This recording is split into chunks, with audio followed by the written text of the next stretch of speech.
परम कृपालवे श्री सद्गुरु भगवते नमो नमः। जय श्री राधे, जय श्री कृष्ण। आप श्रवण कर रहे हैं आज प्रथम दिन प्रश्नोत्तरी कार्यक्रम। धर्म अध्यात्म को लेकर के किसी भी प्रकार की कोई जिज्ञासा आपके मन में हो तो आप इस कार्यक्रम से जुड़ करके अपने प्रश्न रख सकते हैं। कैसे रखेंगे? इस समय जो आप स्क्रीन पर नंबर देख रहे हैं ये व्हाट्सएप नंबर है। आप नंबर मिला करके फ़ोन नहीं करेंगे, बोल करके अपना प्रश्न नहीं रखेंगे। इन व्हाट्सएप नंबरों पे आप अपना प्रश्न रखेंगे लिखित रूप में। तो बोल करके जो आप प्रश्न करेंगे वो हमारे तक नहीं पहुंच पाएगा। जो आप व्हाट्सएप पर लिख करके प्रश्न करेंगे वो प्रश्न हमारे तक पहुंचेगा, तब आपके प्रश्नों की सम्यक प्रकार से समालोचना की जाएगी। प्रश्नोत्तरी कार्यक्रम प्रारंभ करते हैं।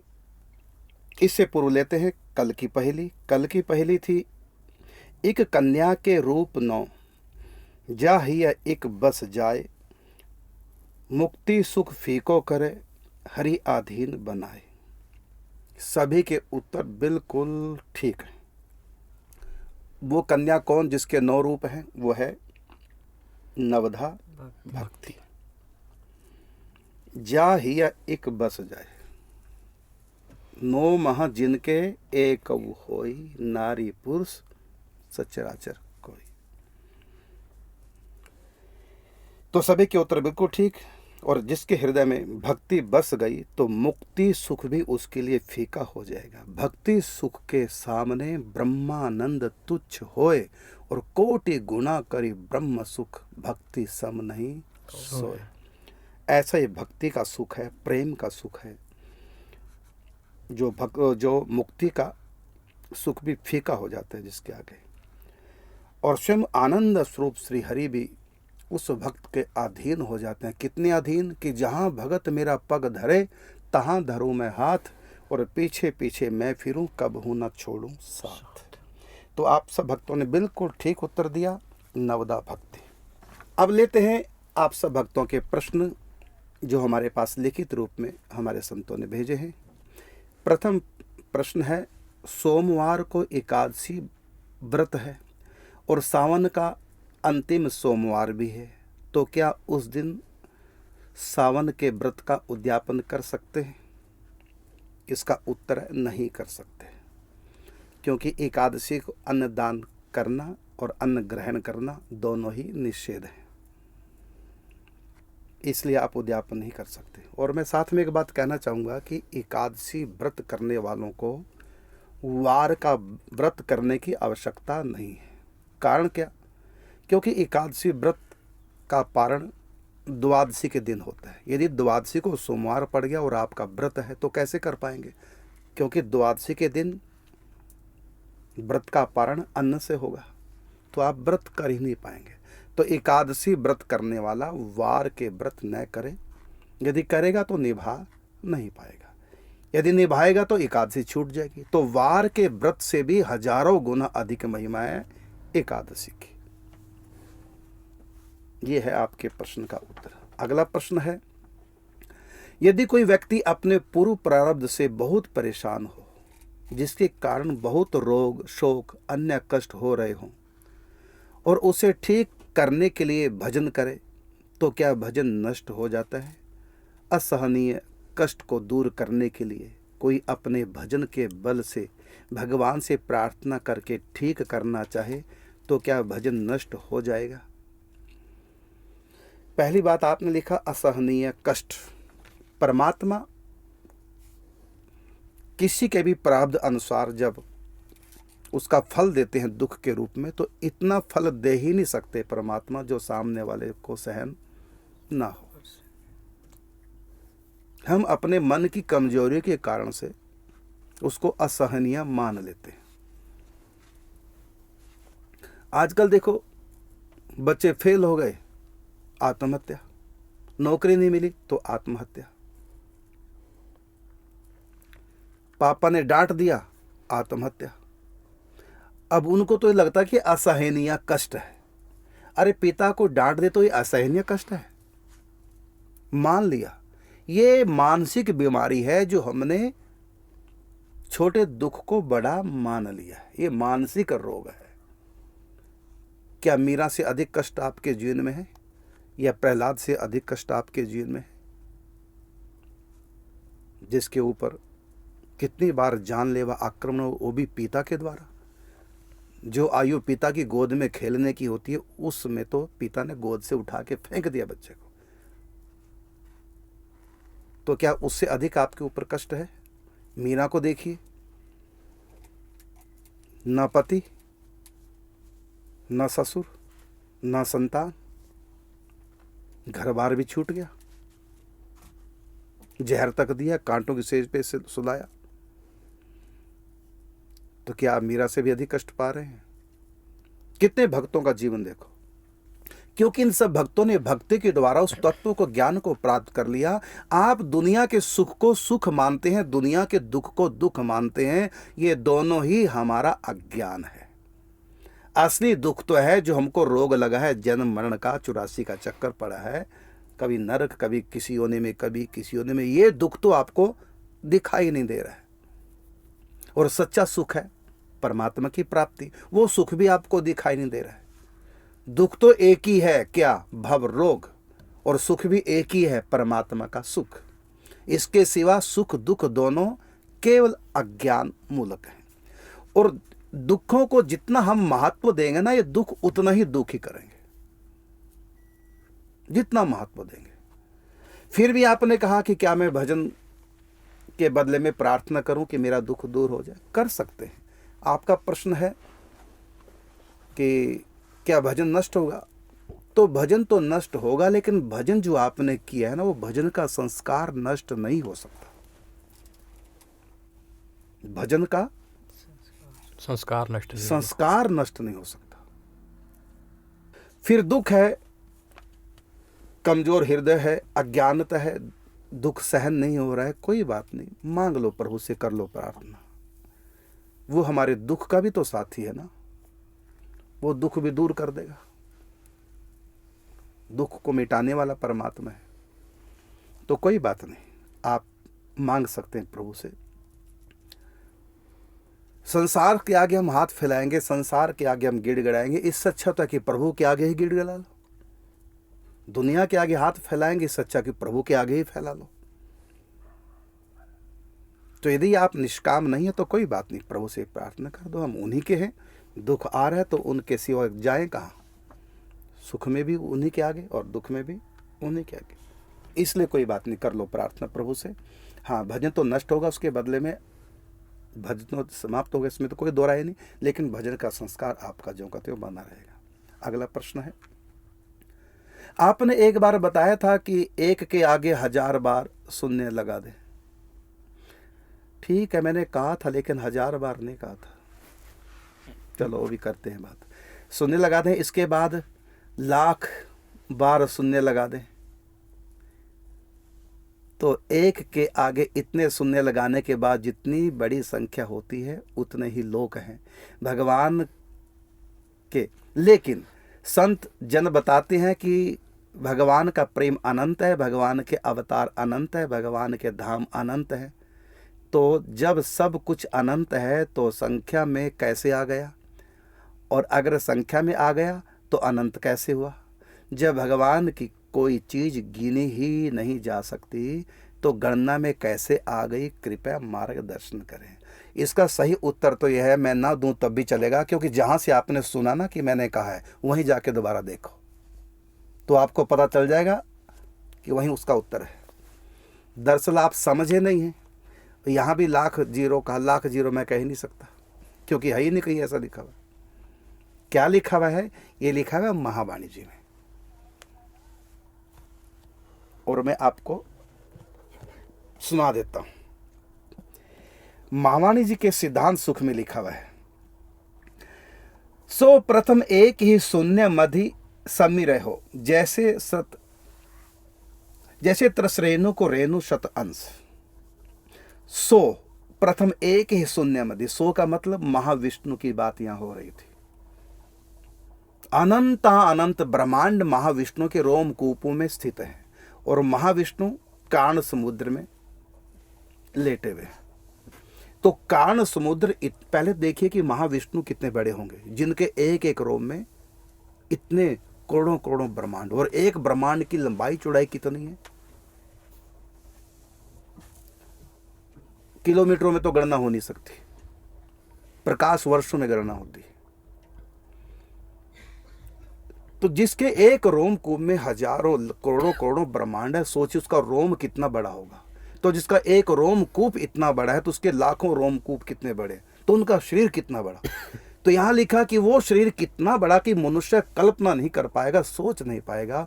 वो महाविष्णु उस कारण समुद्र में जो लेटे हैं, कारण समुद्र को देखते हुए तो कैसे लगते हैं विष्णु भगवान महाविष्णु? कहा कि सो प्रथम एक ही शून्य मधि रमी रहो, जैसे तरस रेणु को रेणु शत अंश। एक रेणु के 100 टुकड़े कर दो, मैंने एक कण के, कितना छोटा होगा। तो महाविष्णु इतने छोटे लग रहे हैं उस कारण समुद्र में। सोचियो कारण समुद्र कितना विशाल होगा। तो कारण समुद्र को एक शून्य कहा। सो प्रथम एक ही शून्य मधि रहो, समी रहो, जैसे तरसेणु को रेणु शत अंश। फिर आगे कि याते 10-10 गुनी सहस्त्र शत शून्य पुनि, इससे 10-10 गुनी और शत सहस्त्र। यहां शत सहस्त्र का मतलब है 100 को 1000 से गुना कर दो। तो 100 को जब 1000 से गुना करेंगे तो संख्या बनेगी 1 लाख। तो 1 लाख जीरो नहीं है, 1 लाख जीरो लगा के तो संख्या गिन नहीं पाएंगे। 1 लाख, 1 लाख में कितनी संख्या हो, कितनी जीरो होती है? 5 जीरो, 1 अंक और 5 जीरो, तो ये होगा 1 लाख। 1 लाख जीरो नहीं, मैंने कहा 1 लाख संख्या में जितनी जीरो है। तो 1 लाख संख्या में तो 1 अंक है और 5 जीरो होती है। तो यहां कहा वो 5 लोक कहाँ है? महाकाण समुद्र जो है उसके ऊपर 5 लोक, और फिर 5 लोकों के ऊपर फिर आगे लोक है। कितने? तो लिखा हुआ है 3 ते लख सहस्त्र महाशून्य अवतंस, उससे भी ऊपर। मैंने यहाँ जीरो का मतलब है कि 1 लाख में जितनी जीरो है कितनी है, तो 5 जीरो, इसका मतलब 5 लोग ऊपर और है। फिर कहा कि 3 ते लख सहस्त्र महाशून्य अवतंस, कहते उससे भी आगे लख सहस्त्र। लख सहस्त्र का अर्थ क्या हुआ? 1 लाख को 1000 से गुना कर दो तो कितना बन गया? 10 करोड़ बन गया। तो 10 करोड़ में कहता जितनी जीरो आती है उतने लोग हैं महाविष्णु से ऊपर। तो कितनी जीरो आ रही है 10 करोड़ में? तो 8 जीरो आती है, अर्थात 8 लोग ऊपर हैं, ये उसका अर्थ है। सुन सखी प्रेम नगर की बात, माया ब्रह्म ते परे अष्टपुर, ताते पर यह नगर सुहात, सुन सखी प्रेम नगर की बात। तो उस ग्रंथ में हमने लिखा है कि 8 नगर हैं। अब इनका प्रश्न, अगला अंश इसी प्रश्न का वो ये कि लोग तो अनंत अनंत हैं, हरि अनंत हरि कथा अनंता, बहुविधि कहाँ ही सनो ही सब संता। तो संत तो कहते हैं अनंत धाम प्रभु के, और आप तो अब 8 निकलेंगे, लाखों नहीं होंगे, वो 8 लोग निकल रहे हैं। अब यहां कहा गया 8 लोग ऊपर हैं। फिर उसके बाद फिर उन 8 लोगों के ऊपर क्या कहा? 3 महाशून्य के शिखर पर तेज को कोटि गुणंते गुणो अति अमित विस्तार, तहां निज धाम वृंदा विपिन जगमगे, दिव्य वैभवन को दिव्य आगार। कहते हैं उसके ऊपर फिर उन 8 लोगों के ऊपर दिव्य वृंदावन धाम है, सबसे ऊपर। सबते पर गोलोक है, ताते पर बनराज। ये 8वां लोक गोलोक माना गया। तो ये पहले 8 लोगों के बारे में बताए। पहले तो मुक्ति पद आता है, फिर चतुष्कोण चतुर्व्यूह अनिरुद्ध लोक, उसके बाद प्रद्युम्न लोक, प्रद्युम्न लोक के बाद संकर्षण लोक, फिर वासुदेव लोक। तो 4 लोक के मुक्ति। कितने का टोटल? 5। तो 3 ऊपर हैं, पहले द्वारिका लोक, उसके बाद फिर मथुरा लोक, उसके बाद फिर गोलोक। तो हो गए टोटल 8। ये मैं महावाणी जी के सिद्धांत सुख का प्रमाण देके बता रहा हूं, पढ़ के बल्कि। तो ये 8 लोक हैं। अब प्रश्न यहाँ ये उठा है कि लोक तो अनंत है प्रभु के, तो आप 8 कैसे कह रहे हैं? मैंने ग्रंथ में महावाणी जी में 8 क्यों लिखा है? तो ये 8 लोक नहीं है, ये 8 स्तर हैं। इसमें जो चतुष्कोण स्तर है इसको महावैकुंठ कहते हैं। इस महावैकुंठ में अनंत अनंत भगवान के लोक हैं, गिनती नहीं कर सकते। नरसिंह अवतार, 52 अवतार, कच्छप अवतार, कुर्म अवतार, बुद्ध अवतार, कितने जितने प्रभु के अवतार हुए भागवत जी में तो 24 है, लेकिन अनंत रूप है प्रभु के, और हर रूप का अलग अलग लोक। तो इस अनंत अनंत लोक कहाँ है? चतुष्कोण, जिसको कहा गया महावैकुंठ पर व्योम में, वहां अनंत अनंत है। लेकिन उन अनंत अनंत लोकों को एक महावैकुंठ में गिन लिया गया। वो सब वैकुंठ कहलाते हैं, और सबको मिला करके क्या बन गया? महावैकुंठ। महावैकुंठ। इसलिए संत जो कहते हैं, ग्रंथ जो कहते हैं, बिल्कुल ठीक। इसलिए जहां भी हमने ये शब्द कहे हैं, जो आपने प्रश्न किया, तो उनको दोबारा फिर पढ़ो। यही बातें जो अब मैंने सुनाई, यही बातें वहां भी सुनाई। इसलिए बड़े ध्यान से पढ़ा करो, क्योंकि हम ऐसी बात नहीं करते जहां प्रश्न खड़ा हो जाए उल्टा, बल्कि प्रश्नों का समाधान देते हैं। तो ये आपके प्रश्न का उत्तर है। अब लेते हैं अगला प्रश्न। अगला प्रश्न है, मैं भजन करने का बहुत प्रयास करती हूं, लेकिन मुझे भजन होता ही नहीं, कृपया मार्गदर्शन करें। इसका उत्तर है लगन की कमी। यदि मैं कहूं कि पापी भजन नहीं कर सकता, आप पापी इसलिए नहीं कर रहे, तो ये उत्तर ठीक नहीं। कारण क्या? यद्यपि रामायण में कहा, पापवंत कर सहज स्वभाव, भजन मोरते ही भाव न कहो। पापियों का सहज स्वभाव के भजन अच्छा नहीं लगता। लेकिन ये तो नहीं कहा ना कि पापी भजन नहीं कर सकता। ये तो राम जी कहा, राम जी ने, कि जो पापी है उनको मेरा भजन अच्छा नहीं लगता। लेकिन ये तो नहीं कहा ना कि महापापी जो होते हैं वो मेरा भजन कर ही नहीं सकते, ऐसा तो नहीं लिखा। मन यह है कि सहज रुचेगा नहीं, तो बिना रुचि, हम बिना रुचि के कड़वी दवाई खा लेते हैं ना, क्योंकि पता है कि उससे ठीक होंगे। इसलिए आप भजन कर सकते हैं, ये नहीं मैं उत्तर दे रहा हूं आपका कि आप महापापी हैं, क्योंकि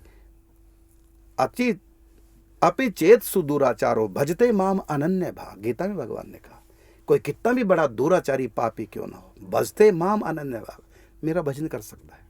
दूसरा उदाहरण गीता में ही है, पापी भी भजन कर सकता। कैसे?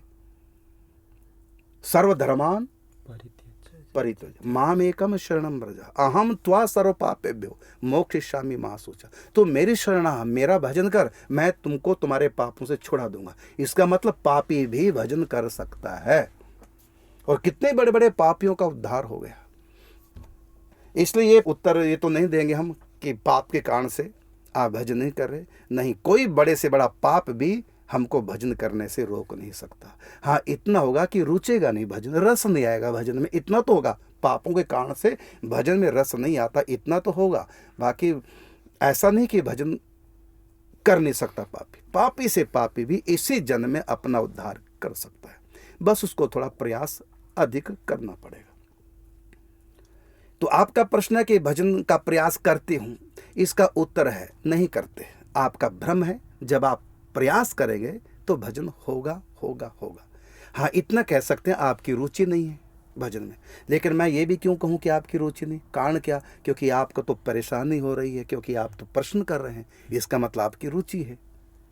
हाँ, इतना है कि कम है। आप सोच रहे कि सहज भजन हो, सहज तो नहीं होगा, असहज होगा, जबरदस्ती। जैसे कि भूख मर गई हो, लीवर डैमेज है, बीमार है, या पीलिया रोग हो गया, पांडु रोग हो गया, तो ऐसी स्थिति में भोजन करने का मन नहीं करता। लेकिन जब हमको पता कि दवाई बिना भोजन के नहीं करनी, खाली पेट दवाई नहीं खानी, तो हम बिना रुचि के जबरदस्ती ठीक होने के लिए भोजन कर लेते हैं।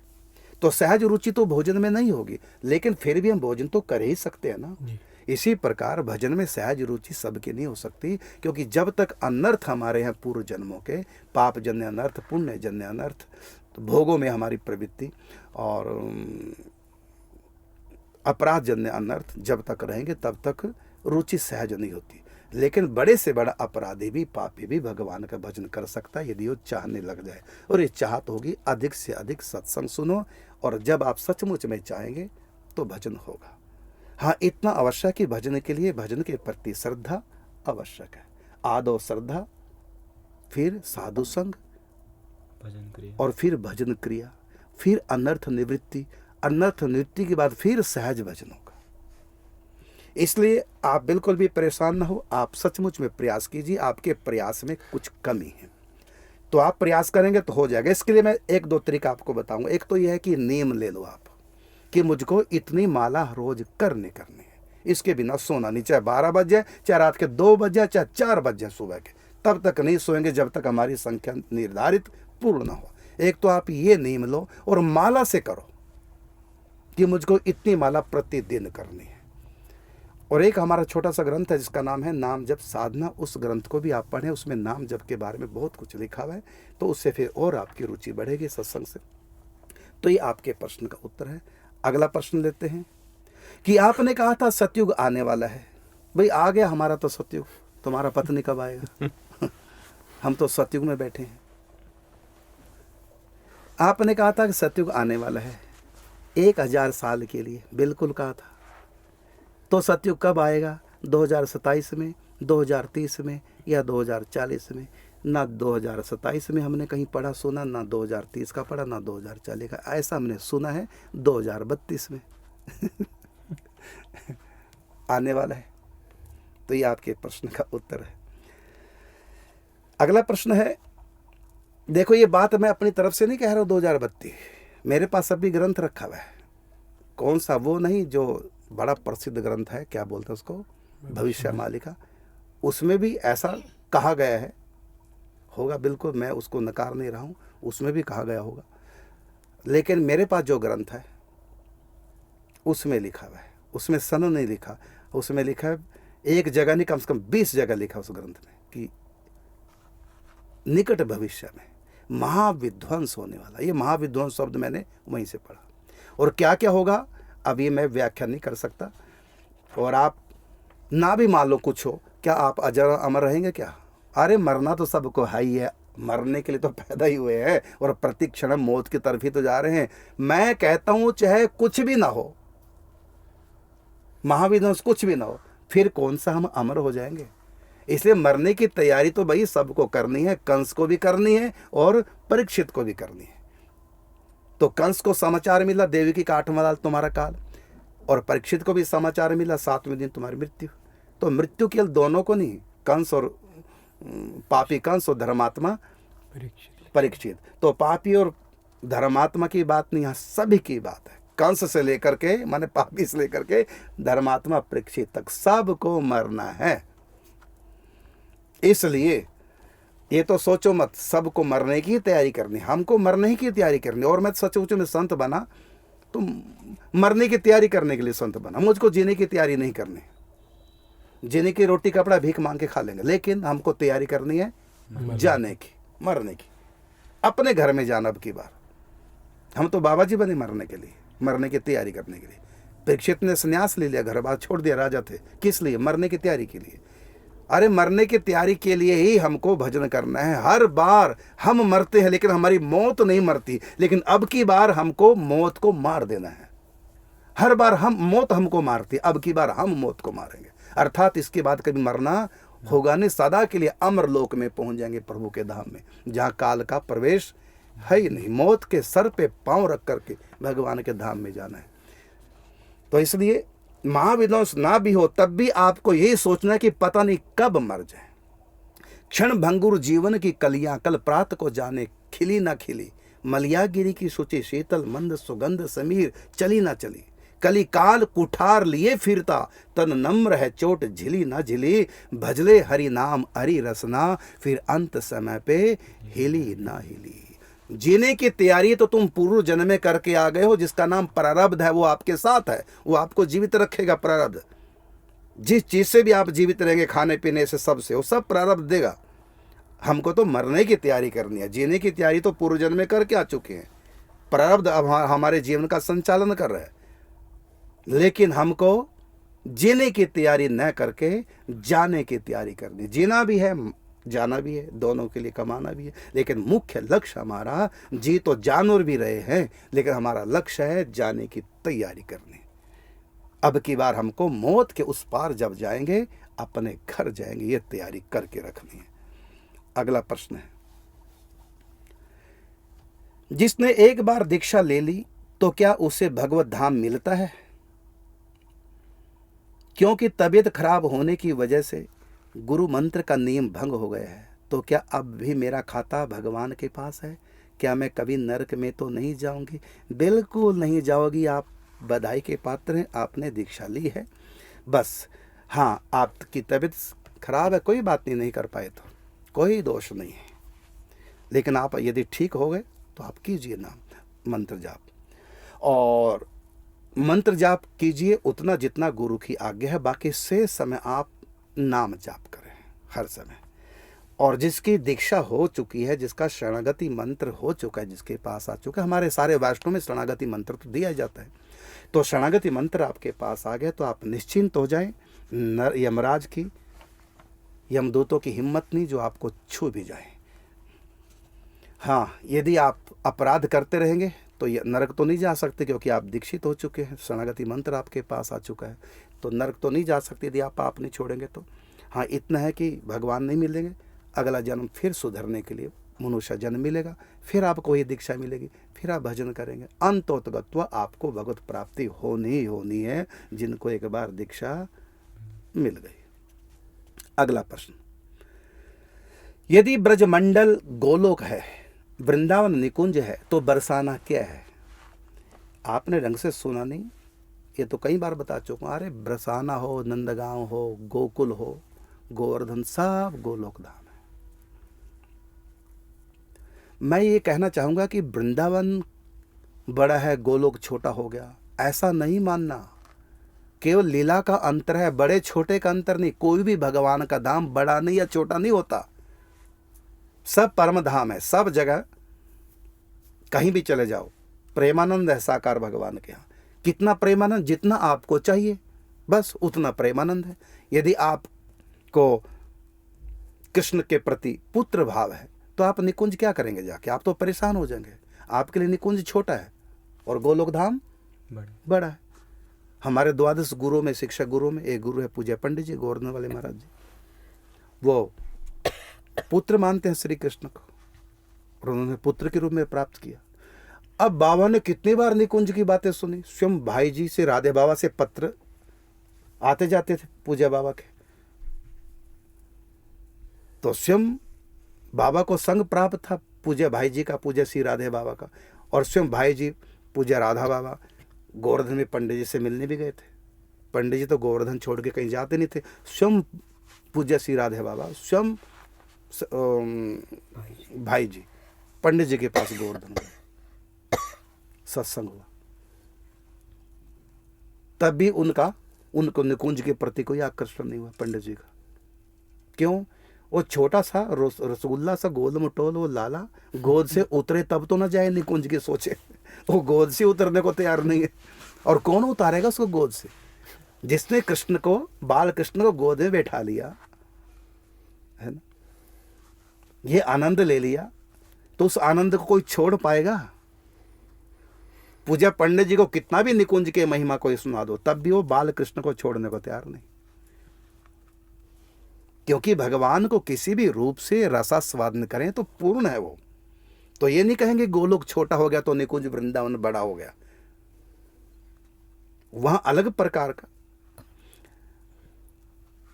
अब ये तो नहीं कह सकते ना कि पत्नी आ गया है तो मां पीछे रह गई है, ऐसा तो नहीं कहेंगे ना कि पत्नी ज्यादा प्यार करती है मां कम करती है। अरे दोनों लाजवाब, दोनों का प्यार, दोनों की नकल नहीं कर सकती।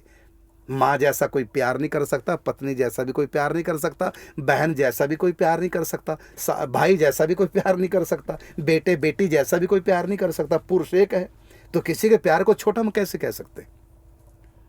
प्रकार अलग अलग है। बस गोलोक धाम में 5 प्रकार है प्रेम के और निकुंज में 1 प्रकार है। गोलोक में कौन से 5 प्रकार है? दास्य रस, सख्य रस, वात्सल्य रस और श्रृंगार रस। और निकुंज में केवल श्रृंगार रस। तो 5 प्रकार का प्रेम जिनको चाहिए उनके लिए गोलोक धाम, और निकुंज का प्रेम जिनको चाहिए उनके लिए निकुंज का। तो कोई बड़ा छोटा नहीं। तो आपका जो प्रश्न था उत्तर हो गया आपका कि बरसाना गोलोक धाम है। आज की पहली है, पंछी बिन पर पैर के उड़त तो दिन रैन, सदा तरुण कबहू न थके, पल भर लेत न चैन। एक पक्षी है बिना पर का, और बिना पर का मतलब होता है पंख। पंछी बिन पर पैर के उड़त तो दिन रैन, बिना पर का है और बिना पैर का, तब भी दिन रात उड़ता रहता है। सदा तरुण, कभी बुढ़ापा नहीं आता उसको, पक्षी को जवान बना रहता है। सदा तरुण, कबहू ना थके, कभी थकता भी नहीं। और पल भर लेत न चैन, एक सेकंड के लिए भी वो आराम नहीं करता। कौन है वो पक्षी? ये आज की पहेली। अब मिलेंगे कल। इसी प्रकार आप प्रश्न करते रहेंगे, आपके प्रश्नों को उत्तर देते रहेंगे। अब मिलते हैं कल, तब तक के लिए चाहेंगे आप सब भक्तों से अनुमति। जय श्री राधे, जय जय श्री श्री कृष्ण। कृष्ण।